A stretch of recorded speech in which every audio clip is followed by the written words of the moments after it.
அண்மைச் செய்தியை பார்த்துக் கொண்டிருக்கிறோம். மதுரை மாநகராட்சியில் சொத்து வரி விதிப்பில் 200 கோடி ரூபாய் ஊழல் என புகாரானது எழுந்திருக்கிறது. இதில் கணினி ஆபரேட்டர்கள் 2 பேர் கைது செய்யப்பட்டிருக்கிறார்கள்.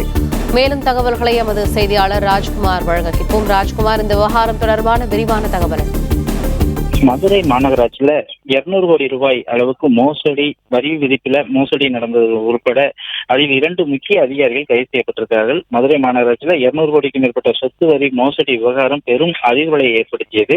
அரசியல் மற்றும் நிர்வாக ரீதியாக பெரும் தாக்கத்தையும் இது ஏற்படுத்தியிருந்தது. தனியார் வணிக கட்டடங்களுக்கு குறைத்து சொத்து வரி விதிக்கப்பட்டு அரசுக்கு 200 கோடி வருமான இழப்பு ஏற்படுத்திய இந்த முறைகேட்டில் தற்போது வரை முன்னாள் உதவி ஆணையாளர் உட்பட 8 அதிகாரிகள் கைது செய்யப்பட்டிருக்கிறார்கள்.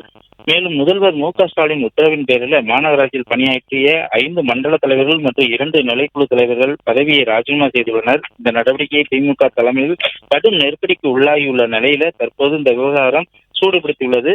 துணை முதல்வர் உதயநிதி ஸ்டாலின் அவருடைய நேரடி கண்காணிப்பில் விசாரணை நடைபெற்று வருகிறது.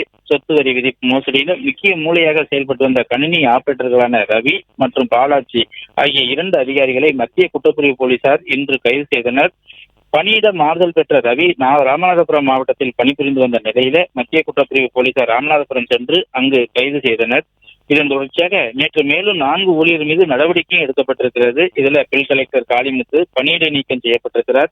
மேலும் ஒப்பந்த ஊழியர்களான பாலமுருகன், நாகராஜன் மற்றும் மகாபாண்டியன் ஆகியோரும் பணி நீக்கம் செய்யப்பட்டிருக்கிறார்கள்.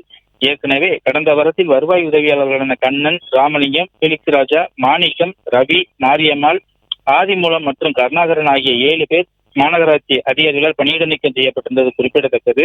தொடர்ந்து இந்த விசாரணையானது 55 நபர்களுக்கு மேல் தொடர்புள்ளதாக கூறப்படக்கூடிய நிலையில தொடர்ச்சியாக விசாரணை விரிவாக்கம் செய்யப்பட்டிருக்கிறது. இந்த நிலையில அதிமுக, அதாவது மாமன்ற எதிர்க்கட்சித் தலைவர்களான அதிமுக மாமன்ற உறுப்பினர்கள் சிபிஐ விசாரணை வேண்டும் என்றும் மதுரை உயர்நீதிமன்ற கிளையில இன்று வழக்கும் தொடர்ந்திருக்கிறார்கள்.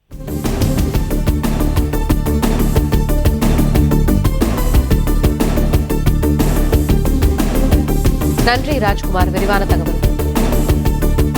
பிளே ஸ்டோர் மற்றும் ஆப் ஸ்டோரில் இருந்து பாலிமர் செயலியை QR கோடு மூலம் பதிவிறக்கம் செய்யுங்கள்.